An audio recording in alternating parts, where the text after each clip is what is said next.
Hello friends, मैं doctor Kajal Mangukiya, practising gynaecologist, obstetrician and IVF specialist from Orchid hospital and IVF centre Surat. नमस्कार, आपका स्वागत है ऑर्किड पेशेंट्स अवेयरनेस सीरीज में।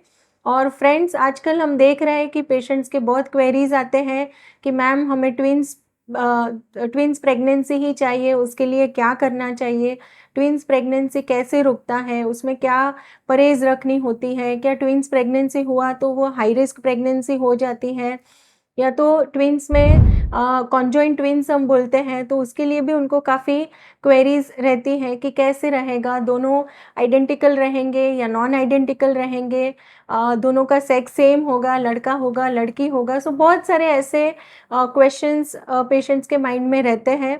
और आजकल लोग ऐसा ही चाहते हैं कि एक ही प्रेगनेंसी कंसीव करें और उसी में ट्विंस हो जाए तो वह सबसे बेस्ट है। तो आज इस वीडियो के माध्यम से मैं बताने वाली हूँ कि ट्विंस प्रेगनेंसी कैसे कंसीव होती है, उसके क्या क्या टाइप्स होते हैं, कौन से प्रकार के ट्विंस होते हैं, और ट्विंस प्रेगनेंसी में इम्पोर्टेंट प्रिकॉशंस क्या रखने हैं, और ट्विंस कैसे रुकता है, ये कंसीव कैसे होता है। तो फ्रेंड्स, जैसे हम देख रहे हैं कि आईयूआई, आईवीएफ वगैरह जो टेक्नोलॉजी है, जो असिस्टेड रिप्रोडक्टिव टेक्नोलॉजीज आए हैं, तब से ट्विंस, ट्रिपलेट्स वगैरह के जो इंसिडेंट्स हैं वह काफ़ी बढ़ गया है। तो पहले मैं बताना चाहती हूँ कि what is exactly twins pregnancy. Twins यानी कि जुड़वा बच्चे। तो जब भी कोई महिला है उसको आइदर नेचुरली कंसीव होता है, या तो आईयूआई टेक्निक से कंसीव होता है, या तो आईवीएफ टेक्निक से ट्विंस प्रेगनेंसी रुक सकता है।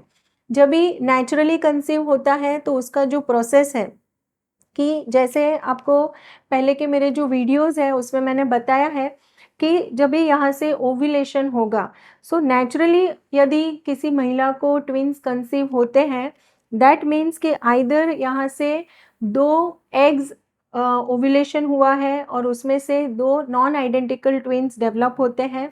If it is a identical twins, that means कि यहाँ से एक ही oocyte आया है, और when there is a process of embryonic division, तो वह समय पे जो ट्विंस रुकते हैं, that is a identical twins. So this is a mechanism by which twins pregnancy conceive होता है।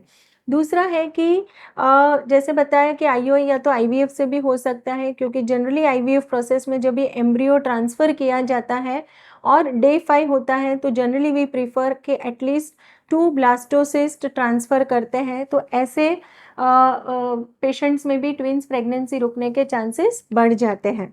सो अभी हम बात कर रहे थे कि for example if it is a natural pregnancy, तो ट्विंस कैसे रुकते हैं।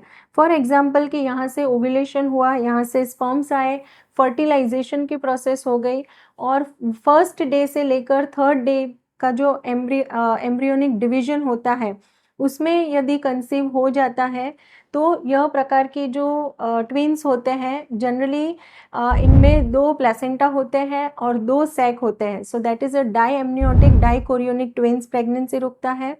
दूसरा, अगर 4th डे से लेकर 8th डे के बीच में एम्ब्रियोनिक डिवीजन जो होता है, सेल डिवीजन होता है, उसमें यदि कंसीव होता है, तो दैट मीन्स कि there will be a single placenta और 2 सैक होते हैं। और तीसरा जो है कि मोर देन 8 डेज जो सेल डिवीजन होता है, उसके बाद अगर there is a twins pregnancy, then there are chances कि it will be a monochorionic mono amniotic, यानी कि प्लेसेंटा और जो सैक है दोनों सिंगल रहेगा। सो जनरली जो इंसिडेंस है, diamniotic dichorionic twins का इंसिडेंस ज़्यादा होता है। मोनो एमनियोटिक मोनोकोरियोनिक ट्विंस जो है उसका इंसिडेंस कम होता है, और वह एक जोखिमी प्रेगनेंसी यानी कि हाई रिस्क प्रेगनेंसी माना जाता है, क्योंकि जब भी मोनो एमनियोटिक मोनोकोरियोनिक है तो there are chances of twin to twin transfusion syndrome, जिसमें एक बच्चा जो है वो डोमिनेट करता है, और इस वजह से फीटस में काफ़ी सारे इश्यूज आने के चांसेस रहते हैं। सो जनरली जो ट्विंस प्रेगनेंसी का इंसिडेंस है, दैट इज़ 1 in 250 प्रेगनेंसीज। और ट्विंस प्रेगनेंसी जब होती है तो महिला को जो सिम्टम्स होते हैं नेचुरल प्रेगनेंसी में, जैसे सिंगल टर्न प्रेगनेंसी है, तब जो सिम्टम्स होते हैं वो सारे डबल हो जाते हैं, क्योंकि प्रेगनेंसी के हार्मोन्स जो है उसके लेवल्स भी बढ़ जाते हैं। तो सिंपल जैसे फर्स्ट ट्राइमेस्टर ऑफ प्रेगनेंसी में नौशिया, वॉमिटिंग वगैरह जो है, यह सारे सिम्टम्स बढ़ जाते हैं, जिसे हम हाइपर एमेसिस ग्रेविडरम, यानी कि जो महिला को बहुत ज़्यादा वॉमिटिंग होती है, इवन फीटल मूवमेंट्स जो है वह आपको सिंगलटन प्रेगनेंसी से अर्ली फील होना स्टार्ट हो जाता है। प्रेगनेंसी के दौरान आपको ब्लड प्रेशर आने की समस्या या तो जेस्टेशनल डायबिटीज़ आने की जो चांसेस रहते हैं वह भी काफ़ी बार ज़्यादा हो जाते हैं। दूसरा कि ट्विन्स प्रेगनेंसी में सपोज़ जैसे मैंने बताया कि 8 to 12 डेज़ में डिवीज़न होता है, तो there are chances of monoamniotic, monochorionic. लेकिन if it is more than 12 days, then जो पेरेंट्स या तो जो कपल्स होते हैं, दे आर ऑलवेज वरिड कि मैम ये कॉन्जॉइंट ट्विन्स तो नहीं है ना। कॉन्जॉइंट यानी कि जो जुड़वा बच्चे हैं वह आइदर ब्रेन से जुड़े हुए हैं, या तो उनका हार्ट से जुड़े हुए हैं, हाथ से जुड़े हुए हैं, पैर से जुड़े हुए हैं, या तो पेट से जुड़े हुए हैं। तो ऐसे जो ट्विन्स होते हैं वह काफ़ी हाई रिस्क माना जाता है। उनमें जो मॉर्बिडिटी और मॉर्टालिटी रेट जो रहता है वह भी काफ़ी ज़्यादा होता है। तो फ्रेंड्स, जब भी ट्विन्स प्रेगनेंसी रुकती है तो उसे हम हाई रिस्क प्रेगनेंसी कहते हैं। और आपके जो रूटीन एंटीनेटल विजिट्स होते हैं वह भी आपके थोड़े आपके जो डॉक्टर हैं वह थोड़ा आपको जल्दी बुलाएंगे कि इन केस कोई कॉम्प्लिकेशंस या तो कोई ऐसे सिम्टम्स हैं तो उसको पहले ही ट्रीट कर सके।